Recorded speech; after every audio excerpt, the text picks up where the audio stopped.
Hello everyone, আমি দিলনাসি। সকলকে আমার নতুন একটা ভিডিওতে স্বাগত জানাই। তো চলো এবার কথা না বাড়িয়ে ভিডিওটা শুরু করা যাক। আজকে আমি তোমাদেরকে পিৎজা বানিয়ে দেখাবো, ডোমিনোজ স্টাইল পিৎজা। তো আমি বাড়িতে কী করে বানালাম সেটাই তোমাদের সাথে শেয়ার করব। তো পিৎজা বানানোর জন্য সবথেকে প্রথমে আমাদেরকে যেটা করতে হবে, গরম জল নিয়ে নিতে হবে। খুব গরম জল না, হালকা উষ্ণ জল নিতে হবে যাতে আপনি আগুনটা ডুবিয়ে রাখতে পারেন। তো এবারে হালকা গরম জলের মধ্যে আমি 2 টিস্পুনের মতো ইস্ট দিয়ে দেবো। আপনারা যত কাপ ময়দার পিৎজা বেসটা বানাবেন তত টিস্পুন আপনাকে ইস্ট ব্যবহার করতে হবে। আর 1 চামচের মতো চিনি দিয়ে দেবো। এবারে এটাকে ভালো করে মিশিয়ে 15 থেকে 20 মিনিটের জন্য সাইডে রেখে দেবো।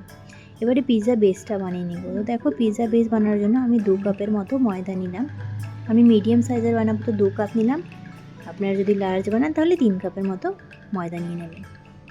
তো 2 কাপের মতো ময়দা নিলাম, এটাতে হাফ টিস্পুনের মতো লবণ আর 1 চামচের মতো চিনি অ্যাড করে দিলাম। এবারে দেখো যে আমি ইস্টটা ভিজিয়ে রেখেছিলাম, ফার্মেন্ট হয়ে গেছে।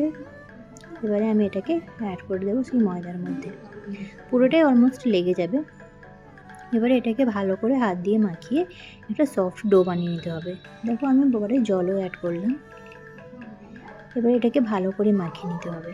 তো এটা পিৎজাটা দারুণ, মানে একদম ডোমিনোজ স্টাইল হয়েছিল, মানে খুবই দারুণ হয়েছিল। তো আপনারা অবশ্যই বাড়িতে বানান। আর আমার ভিডিও যদি ভালো লেগে থাকে তাহলে অবশ্যই আমার চ্যানেলটাকে সাবস্ক্রাইব করতে ভুলবেন না।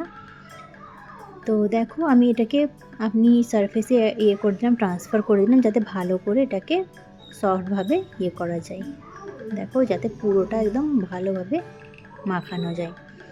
দেখো পুরো এইভাবে হাত দিয়ে চেপে চেপে একদম লম্বা করে মাখিয়ে নিতে হবে।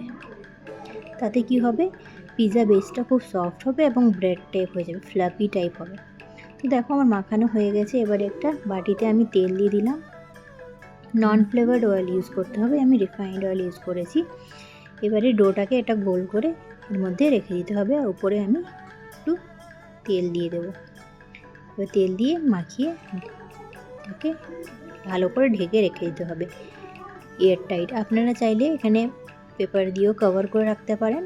তো দেখো আমি ভালো করে কভার করে এটাতে সাইডে রেখে দিলাম। আর 1-1.5 ঘন্টার জন্য এটা রেখেছিলাম। 1-1.5 ঘন্টা পর দেখো ফুলে গেছে ময়দাটা। আমি 1 ঘন্টা পর এবার ময়দাটাকে আরও ভালো করে মাখিয়ে নেব সারফেসের উপরে। দেখো পুরো একেবারে টেনে টেনে চেপে চেপে মাখাতে হবে যাতে পিৎজাটা পারফেক্টলি রেডি হয়। তো দেখো আমি মাখাচ্ছি ভালো করে, হয়ে গেছে অলমোস্ট আমার মাখানো। এভাবে সারফেসের মধ্যে আমি একটু ময়দা দিয়ে দেবো। আপনারা চাইলে কর্ন হয়, ফ্লার যে হয় সেটাও ইউজ করতে পারেন।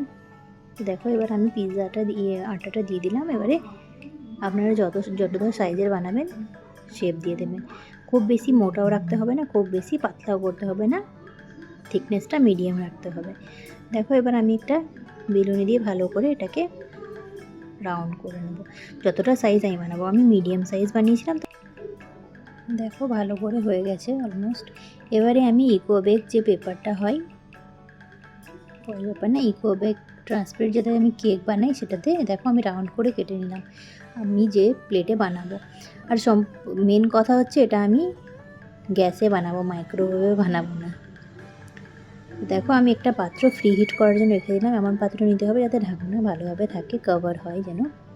এবারে দেখো আমি পিৎজা বেসটাকে আমি সেই প্লেটের মধ্যে ট্রান্সফার করে দিলাম। এভাবে সাইড থেকে ভালো করে ছড়িয়ে দেবো। আর হচ্ছে একটা ফোক দিয়ে আপনি এর মধ্যে ছিদ্র করে নেবেন, সেটা আমার মিস হয়ে গেছে। তো এবারে দেখো আমি পিৎজা সস লাগিয়ে নেব এই বেসটার মধ্যে। আপনারা যদি কমেন্ট করেন, আপনারা যদি পিৎজা সস রেসিপি চান তাহলে আমি দিয়ে দেবো।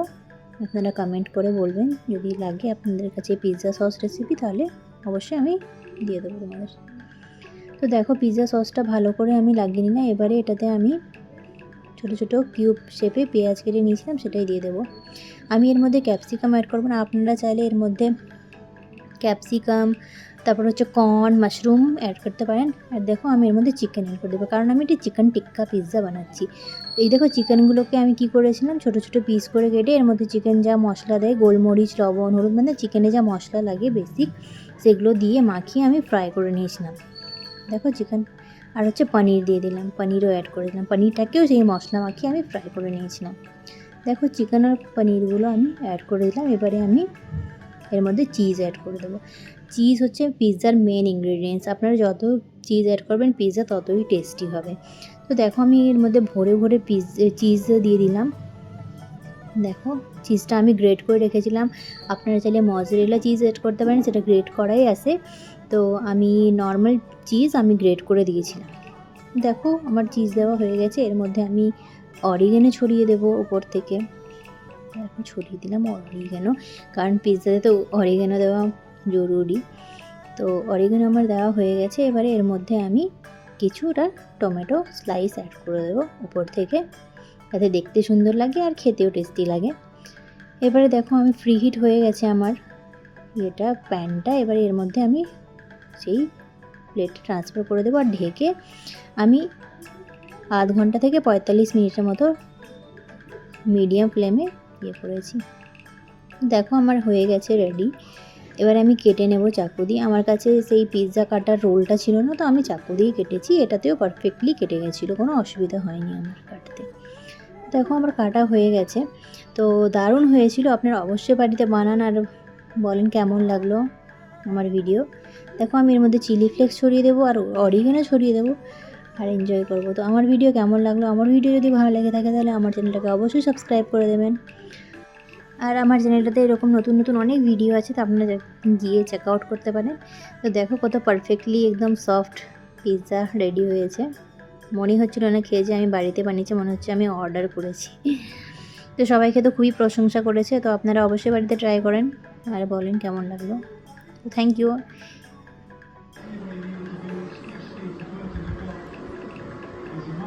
कैसा बना है?